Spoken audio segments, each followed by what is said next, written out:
kids, I'm so excited to be here with you today. We have so much in store for you guys, and we have a very, very awesome story. It's about one of my personal favorites, Gideon. We're going to walk through his life, his story, and we even have a memory verse for you guys to learn today. Alright, so let's all stand up together and get ready to worship.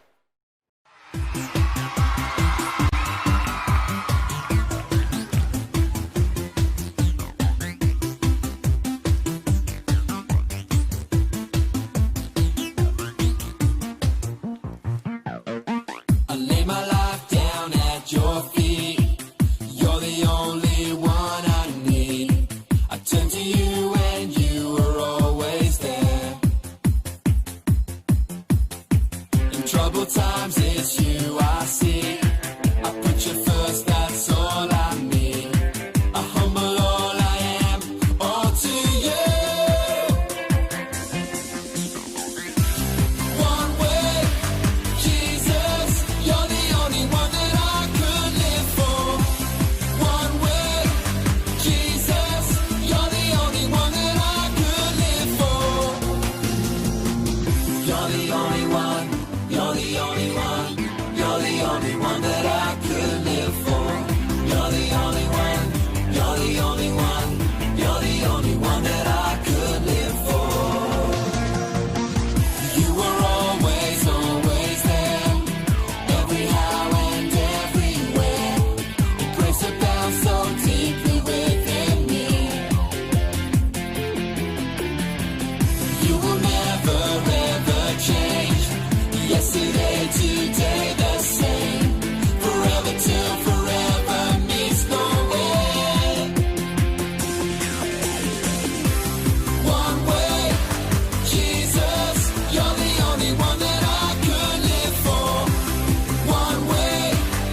you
and I know that you're always gonna be there. Yeah, you're always gonna be there. When I'm in danger, when I'm in trouble, when I'm surrounded, well, I know that it's you that I can count on, that I can always count on. Hear me shout it out.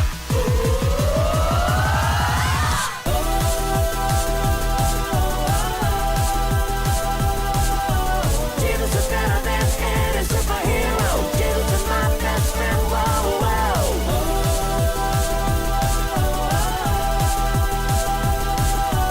Jesus is better than any superhero. Jesus is my best friend. Whoa, whoa. Stronger than Superman, faster than the Flash, bigger than the Hulk, man. Jesus, what a friend. Stronger than Superman, faster than the Flash, bigger than the Hulk, man. Jesus, what a friend. Stronger than Superman, faster than the Flash, bigger than the Hulk, man. Jesus, what a friend. Stronger than Superman, faster than the Flash, bigger than the Hulk, man. Jesus, what a friend.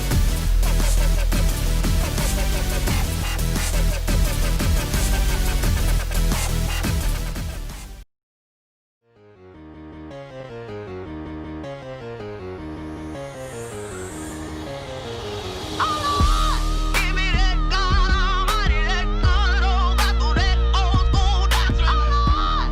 Give me that truth for the body, ain't nothing new about it, but it's still full of power. That church clap, let me hear the church clap. Church clap, let me hear the church clap. Church clap, let me hear the church clap. Church clap, let me hear the church clap. Give me that church mother in a church hat clap. Man, that sugar every color purple coming back clap. When that whole week beat you up and stress you, but you hear that organ playing and remind you of your blessings. And on another note, she just hit another note. Chills down my spine, got me crying, make me overload. You don't know about it though. Old school church hymns, deacons get the humming, now the drummer finna burst in. Lordy, Lordy, Lord. Can you hear me now? Church close, sweater, you don't care, you just get it now. Testify how we made martyrs out of these fathers and rose up all of his daughters to glorify him with honor. Man, I swear Thomas Jones with her head did. Now it's flying everywhere, she don't care what her head did. She an egg, yeah, caught up in the egg, yeah. Probably why she clapping like Jesus just repaired, yeah. Give me that God Almighty, that good old Bible, that old school doctrine. Give me that truth for the body, ain't nothing new about it, but it's still full of power. That church clap, let me hear the church clap. Church clap, let me hear the church clap. Church clap, let me hear the church clap. Church clap, let me hear the church clap. I wanna be the type of dude to get the Lord on his feet. I wanna do the type of shows that the Lord wanna see. What I mean, if I can make the whole church clap, it ain't a clap in the heavens, then that clap's just a clap, clap. For his son glorified, sin mortified. The Holy Spirit going word, that truth ain't watered down. It's sound doctrine, gets birthed in the common now. Nothing wrong with singing loud, but that ain't where the power's on. The church has been clapping at weak sermons, leaving the weak hurt. No one's changed by Sunday service. We need discernment, check what you be affirming, cause the church can be full of members but empty in conversions. Preach the gospel and stand back, look for changed lives, not for hand claps. Love people well, oh they can't stand at the church, just the church with the words where we stand at. Give me that God Almighty, that good old Bible, that old school doctrine. Give me that truth for the body, ain't nothing new about it, but it's still full of power. That church clap, let me hear the church clap. Church clap, let me hear the church clap. Church clap, let me hear the church clap. Church clap, let me hear the church clap. Come on. Hey everyone, my name's Dan, and this is my buddy Andrew. Hello. And we're here to tell you a Bible story. This story begins in the land of Israel. It was a very scary time Oh. when the Israelites were living in terror. Sorry, it's okay. At any given moment, their enemy, the evil Midianites, could attack from the east and kill everything in their path, destroying their crops, destroying their donkeys, destroying their sheep, destroying their camels, Hump, hump. The problem here is Israel was God's chosen people, and now they're without food, without shelter, and being bullied at every turn. But God had a plan, and that plan involved a man named Gideon. Gideon was chosen by God to defeat the evil Midianites. But Gideon was not chosen for his skill with the sword or his muscular physique. Pump you up. It's impressive. Or his dashing good looks. Like that guy. Hey, thanks, man. Yeah. But God knew that Gideon was the right man for the job. God saw something in him that no one else could see. His small intestine. His heart. Oh, right, sorry. His heart. One day, an angel appeared to Gideon. The angel told...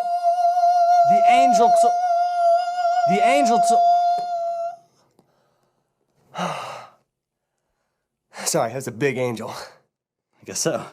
The angel told Gideon that God wanted to use him to defeat the Midianites.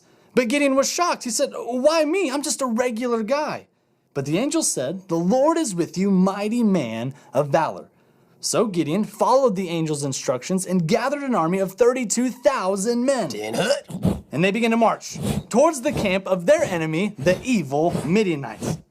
But then the Lord stopped Gideon. God said, "Send home any man who's afraid." Well, 22,000 men dropped their swords.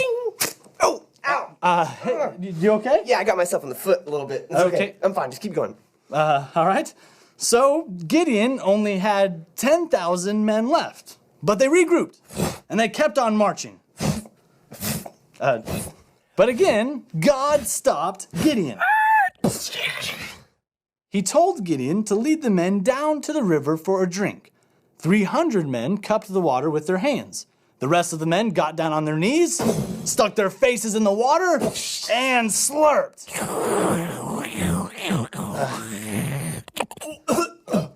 Hey, you all right? I think I swallowed a fish. What? Oh, that's salty. So God told Gideon to send those men home. Okay, good. I think I need to go to the hospital. So now, Gideon is going to face 135,000 Midianites with just 300 men? Wait a minute, why isn't Gideon afraid?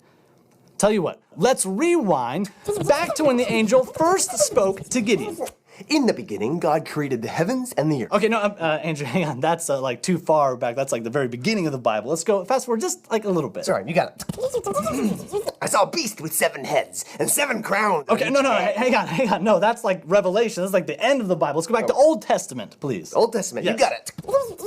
Like a cluster of grapes on Okay, the no, vine. Song of Solomon, let's get out of there. Okay, let's go to Judges chapter 7, please. The Lord is with you, mighty man of valor. Okay, that's it. The angel called Gideon a mighty man of valor. Even though Gideon didn't feel like he was anything special, he chose not to listen to his feelings. Instead, he believed what God said about him, that he was a mighty man of valor. And it was time to act out God's plan. So one night, while the Midianites were sleeping, Gideon and his men quietly surrounded the camp. In one hand, each man held a torch, covered in a clay pot, and in the other hand, a trumpet. Then, in the middle of the night, Gideon gave the signal. They broke the clay pot, held the torches high, sounded the trumpets, and shouted for the sword of the Lord and Gideon. What he said! The Midianites sprang out of their beds, grabbed their swords, and totally panicked. They just started fighting. In their confusion, they started killing each other. Ow, ow, Uncle Pete, it's me, stop! Gideon and his men stood back in amazement as the Midianites completely destroyed themselves.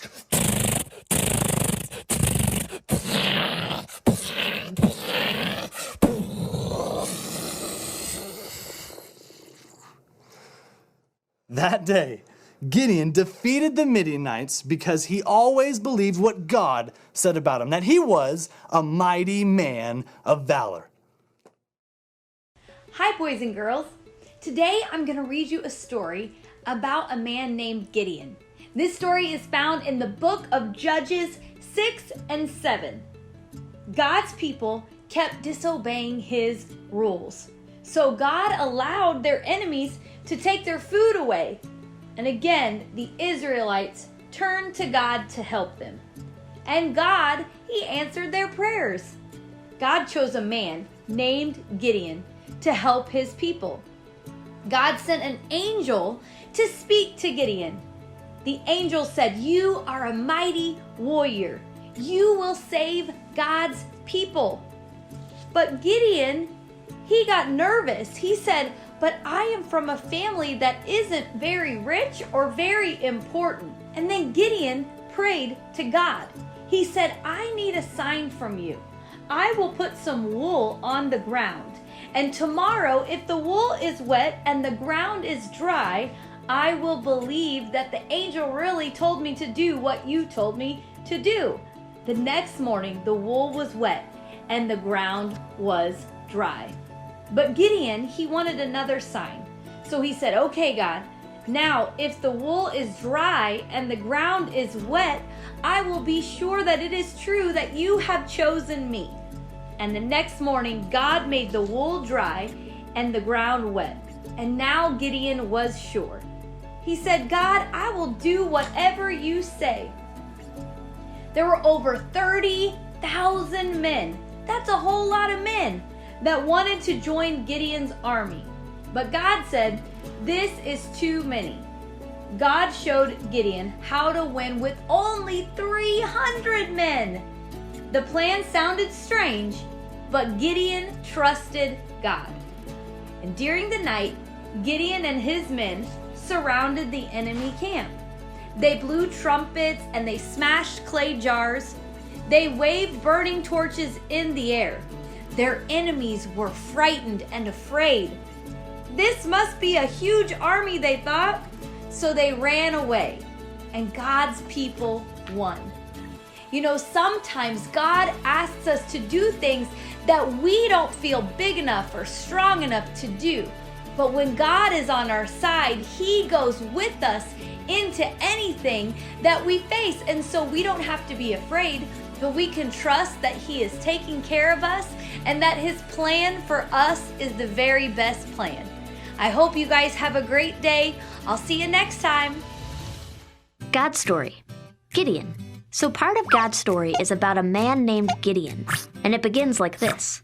Israel, God's special family, had turned against the one real God and worshipped idols. They had forgotten how God had loved and cared for them and needed a reminder that he was the one in charge. So God took away the Israelites' farms for 7 long years.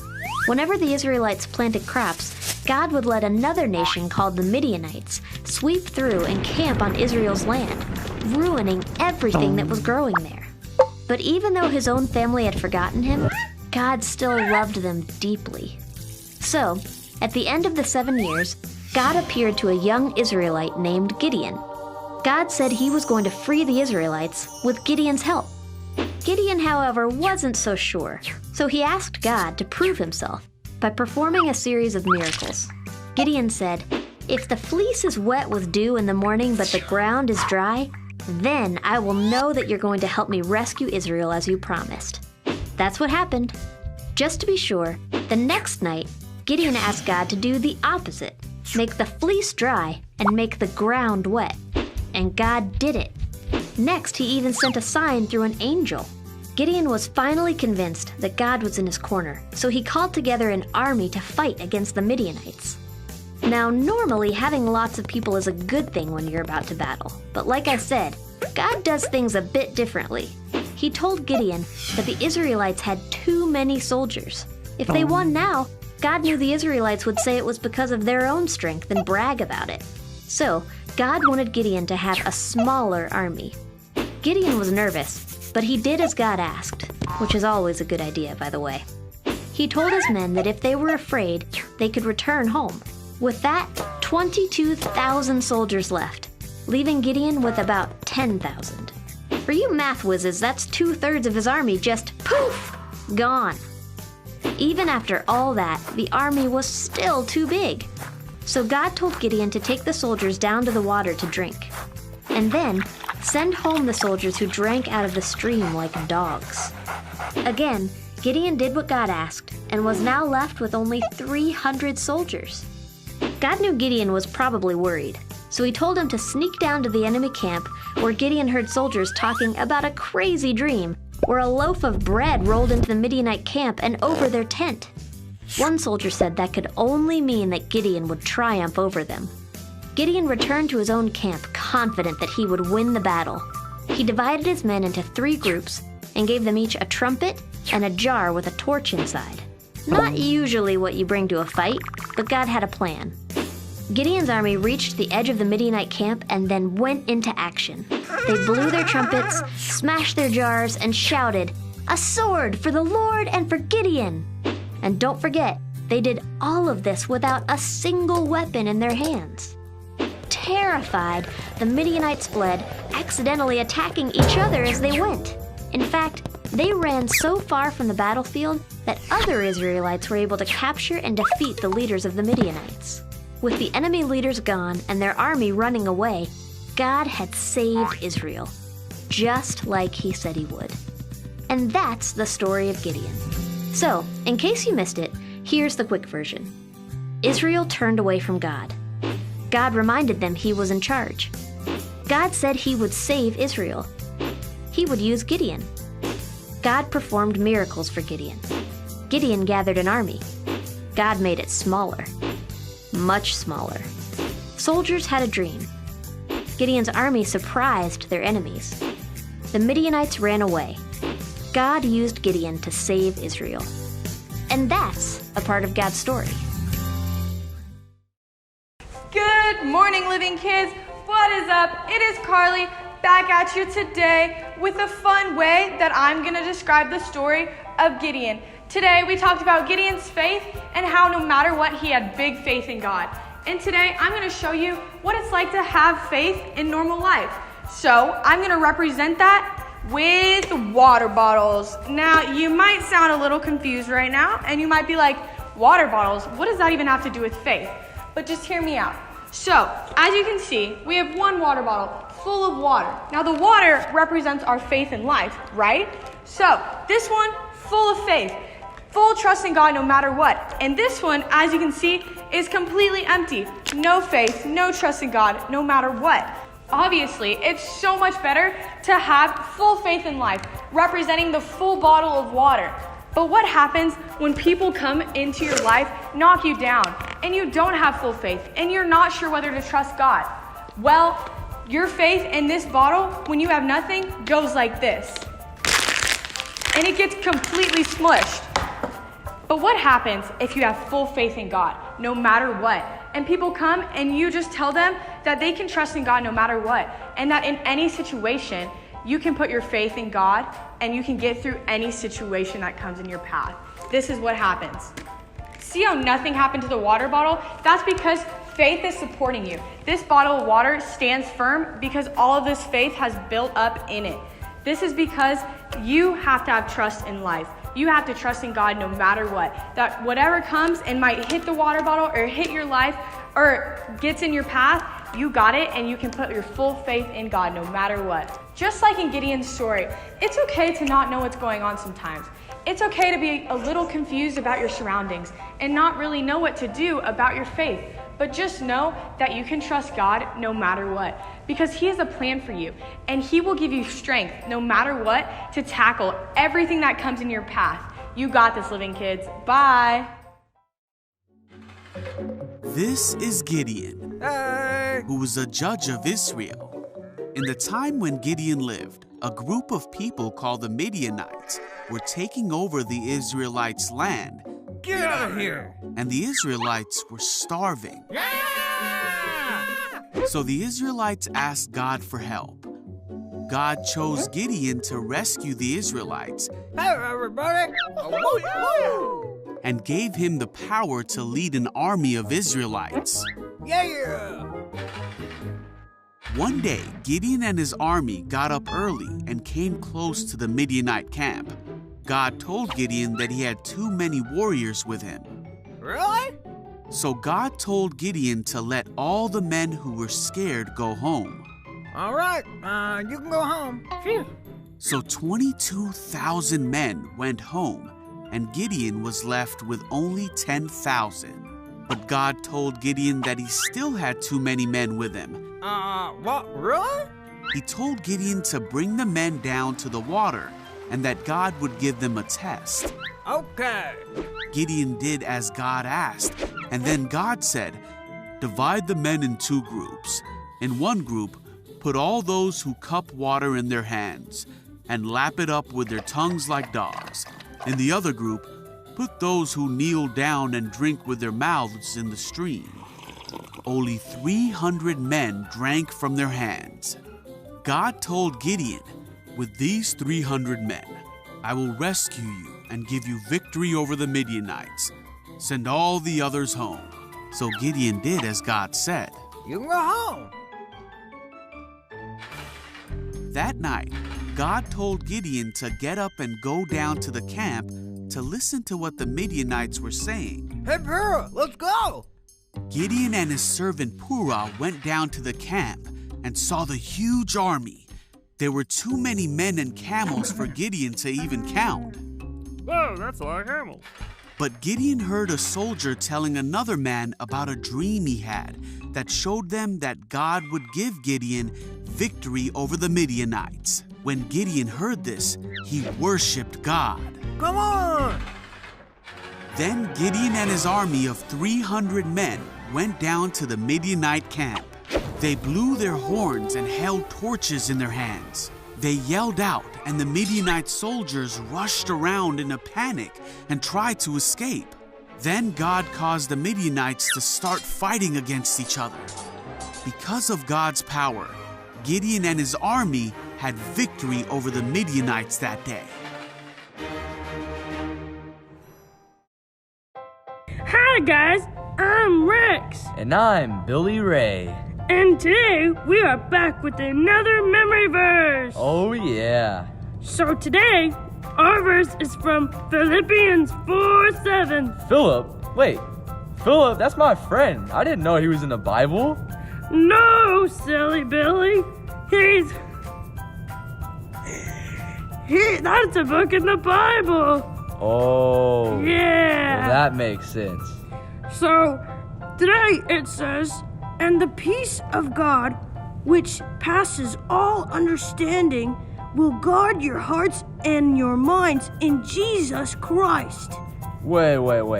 You're saying that there's little army men in my stomach? What? No. More like an angel army that God sends to your heart and your mind so that way you can feel peace with God. Oh, see, that makes sense. But I have eaten an army man before, so I was really confused. Oh no, that's not good for you, Billy. Don't eat any more army men. Yeah, probably not smart. No. Okay, Billy, let's say the memory verse one more time together, okay? Okay. Ready? 1, 2, 3. And the peace of God, which passes all understanding, will guard your hearts and your minds in Christ Jesus. Philippians 4:7. Awesome job, everybody! Yeah.